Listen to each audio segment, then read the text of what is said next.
How do access point channels improve Wi-Fi performance?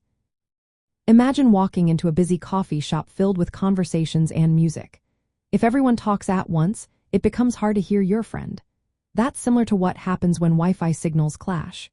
Access point channels are like designated lanes on a highway, helping signals flow smoothly without crashing into each other. Wi-Fi networks use two main frequency bands, 2.4 GHz and 5 GHz.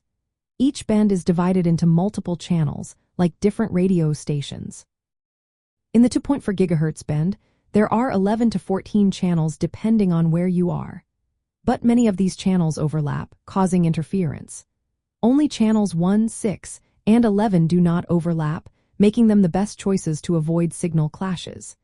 Using these non-overlapping channels helps keep your Wi-Fi connection stable and fast.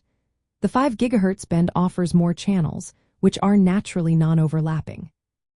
This means you can reuse channels more easily without interference. It also supports wider channels, like 40 MHz, 80 MHz, or even 160 MHz. Wider channels can carry more data, making your internet faster. But they also risk more interference and reduce the number of channels you can use at once. So, in crowded places like offices or apartment buildings, narrower channels like 20 MHz are often better. They help multiple access points share the spectrum without interfering with each other.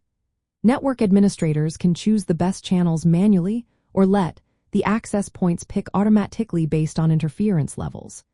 Using tools like spectrum analyzers can help find the clearest channels. Proper channel planning involves selecting the right frequency and width based on how many devices are connected and how crowded the environment is. For example, in a quiet home, wider channels can give you faster speeds. In a busy office with many Wi-Fi networks, narrower channels and careful planning keep everything running smoothly. When access points pick the right channels, they reduce signal overlap and interference. This means fewer dropped connections, less lag, and higher speeds for everyone. It also helps prevent data collisions, which happen when multiple devices try to send data at the same time. In the end, managing access point channels is a key part of setting up a strong, reliable Wi-Fi network. It helps you get the most out of your internet connection by making sure signals don't get in each other's way. Whether you're at home or in a large office, understanding how channels work can make your Wi-Fi faster and more dependable.